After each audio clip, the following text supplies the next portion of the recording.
Did you know there's an invisible mistake that ruins the lives of 99% of people, and they make it every single day without even realizing it? Very few ever discover what it is, but those who do never see life the same way again. Stay until the end, because that's when you'll understand the truth almost no one dares to face. From the moment we wake up to the moment we fall asleep, a voice never stops speaking in our heads. It tells us what to do, reminds us what we forgot, criticizes us, praises us, compares us. And because it's always there, we assume that voice is who we are. But that belief comes at a cost. When we think, I'm a failure, we feel it's the truth. When the thought, I'm worthless appears, we take it on as our identity. We confuse passing thoughts with our essence, like thinking that a cloud passing through the sky is the sky itself. The great conflict begins when we mistake everything that passes through the mind as a reflection of who we are. Every thought feels like a label that defines us. If we think, I'm weak, we believe it. If we think, no one loves me, we accept it as absolute truth. And just like that, every fleeting idea becomes an invisible prison dot. It's like living in a house with many windows, but each thought is a pane of glass painted a different color. When you look through the blue one, the world seems blue. Through the red, everything looks red. But you never see the world as it is, because you're trapped behind the filter of your thoughts. And so, we live like puppets. The strings are invisible, but they move us. A fearful thought makes us retreat. A craving pulls us forward. A comparison makes us feel less than. We spend our days reacting, as if we have no choice, convinced that our inner voice is the only truth. The mind can be a gift, but when we confuse it with our identity, it becomes a tyrant. It's like giving the house keys to a guest who only meant to stay one night, and then letting them move in forever. Thoughts are just that, visitors, passing noise. But we treat them like masters. The trap is so deep, most people don't even know they're in it. They think, I think, therefore I am, means their entire being depends on whatever their mind produces. But really, that's like believing the song of a bird is the bird. The song comes and goes, the bird remains. The same with us. Thoughts come and go, but something deeper is always there, something that watches. But because we're hypnotized by the mental noise, we never discover the greater silence behind it. That's why 99% of people live in tension, anxiety, and fear, not because life is inherently that way, but because they mistake the shadows cast by the mind for reality. It's like dreaming you're being chased by a monster and still running even after you've woken up. The revelation happens when, suddenly, you notice something very simple. If you can observe what you're thinking, then you are not that thought. There is something in you that sees the idea, that recognizes it, that listens to it. And that something doesn't change. Even when your thoughts do. It's like sitting in a theater. On stage, many actors appear. One called fear, one called joy, another called sadness. Some scream, some sing, some cry. But you're sitting in the audience, watching the play. The mistake is thinking you are every actor who appears. The revelation is realizing you're the spectator watching it all unfold. Think of the sky. Clouds form, move, disappear. Sometimes they're storms, sometimes they're beautiful shapes. But behind them, the sky remains untouched. Your thoughts are clouds. Your awareness is the sky. No cloud can damage the sky, none of them define it. The revelation is remembering. You are the sky, not the passing cloud. This changes everything. Because if you're not your thoughts, then you don't have to fight them. You don't have to wrestle with every cloud or actor that shows up. All you have to do is observe, recognize, and let them go. At first, this realization seems small, but it's the seed of real freedom. Because when you understand that you are the observer, thoughts lose their grip. A critical voice might still say, "You're worthless." Before, you believed it without question. Now, you can smile and say, "Thanks for the opinion, but I'm something far greater than you." It's like realizing you've had a radio playing in the background your whole life. You thought you were the radio, that your entire being depended on its music and news. But one day, you discover you can listen or turn it off. You're not the radio. You're the one who chooses to listen or not.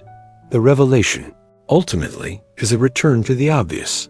If you can observe what happens in your mind, then you're not your mind. And that simple insight opens the door to the peace that's been waiting behind the noise all along. When you discover that you are not your thoughts, a silent but powerful transformation begins. It's as if you take a step back, and instead of being caught in the storm, you realize you've always been under a safe roof, watching the rain fall. Life changes because you no longer react so intensely to every thought that arises. Before, a fear thought would arrive, and your whole body would tense up. Now, that same thought comes, but instead of dragging you down, you calmly recognize it. There's fear, but it's not me. And by seeing it as something outside yourself, it loses its power to control you. Living from awareness is like being at a train station. The trains are your thoughts. Some are beautiful, and you want to ride them. Others are heavy and dark. When you don't know the difference, you chase after all of them, even if they lead nowhere. But once you awaken to awareness, you learn to stay still on the platform. You only board the trains that truly serve you and let the rest pass by. Little by little, this gives you tremendous freedom. You no longer need your mind to be silent to be at peace. The noise can stay, the thoughts can come, but now you know how to remain calm in the middle of it. Like a deep lake, there may be waves on the surface, but at the bottom, everything is still. This transformation also changes how you relate to others. Before, you reacted immediately. If someone insulted you, you felt you were the insult. If someone praised you, you believed your worth depended on it. Now, you know that everything people say floats across the surface of your mind like leaves on water. You are still the water, not the leaves. And the deepest change happens inside. You stop fearing your own thoughts. You stop running from them or fighting them, and you simply watch them pass. That's real transformation. Discovering that peace doesn't come from controlling your mind, but from no longer mistaking it for yourself. Here's the great paradox.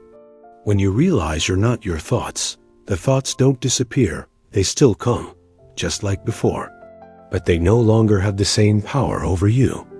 It's like living next to a highway. At first, every passing car startles you, irritates you, distracts you. But eventually, you realize you can go on with your life, even as the cars keep passing. They no longer control you, because you understand. The noise is outside, not within. Your thoughts still arise, but you no longer need to chase or fight them. It's like watching bubbles in water. They rise, pop, and vanish without you doing anything. The mind keeps producing ideas, memories, fears, and desires. But now, you can see them for what they are. Passing movements, not absolute truths. The paradox is that you used to try to control your mind in order to find peace. You thought you needed to eliminate all negative thoughts or silence the internal chatter. But once you understand the difference between awareness and thoughts, you discover that peace doesn't come from quieting the mind. It comes from no longer mistaking it for who you are. Calmness arises not because the thoughts stop, but because you no longer take them as your identity. It's like being in a movie theater. Before, you were lost in the film. You suffered with every scene, laughed at every joke, cried through every tragedy. Now, you're still watching, but you know it's just a projection on a screen. You still feel, but you're no longer a prisoner of the story. And the most surprising part is this. When you stop fighting your thoughts, they begin to soften on their own. The mind, when you stop giving it so much importance, becomes lighter.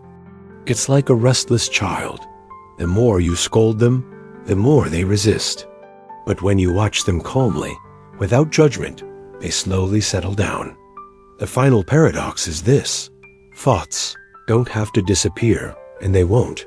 What changes is your relationship with them. You realize you can live amid their noise without losing your inner stillness. Like a blue sky that remains untouched, even as storms pass, you remain free. Even as the mind keeps producing its endless rain of ideas, the great truth is revealed when you realize you are much more than the thoughts that cross your mind. It's like looking at a dusty mirror. You've spent years thinking your reflection is ugly, dark, and stained, until one day you wipe it and realize the mirror was always clear. The thoughts are the dust. You are the untouched mirror behind it. Alan Watts explained it with disarming simplicity. Thoughts are like waves on the surface of the ocean, always moving, always changing. But beneath them, the ocean is vast and still. That depth is you. No wave can define what the ocean truly is. The same is true for you. You can have a thought of fear, anger, or sadness, but none of that touches your true essence. You are the silent space where all of that appears. And that space can't be broken, can't be damaged, can't be lost. It's the same presence that's always been with you since you were a child. Before you learned words, before you filled your mind with stories. Imagine a night sky full of stars. Clouds pass by and hide the light, and sometimes it seems like all is dark. But the stars never left. They were always shining behind. Your awareness is like that sky, always present, even when thoughts seem to cover it. That the great truth is, you don't need to fight your mind to be free. You only need to remember you are not your mind. You are not the voice that screams inside you. You are the one who listens. You are not the story your mind tells. You are the space where that story appears and fades away. And when you truly grasp this, something changes forever. You realize your life doesn't depend on having positive thoughts or avoiding negative ones. You realize that no matter who you are on the surface, you've always been whole deep down. That realization is liberating because you no longer need to fix yourself, constantly improve, or prove anything. You were already enough from the beginning. Alan Watts said life isn't a problem to be solved, but a game to be enjoyed. And this realization is the beginning of that freedom, to stop living as a prisoner of the voices in your mind, and to start living as what you've always been. The free awareness that watches, the open sky that never gets dirty, the deep ocean untouched by the waves. Subscribe for more reflections from Alan Watts.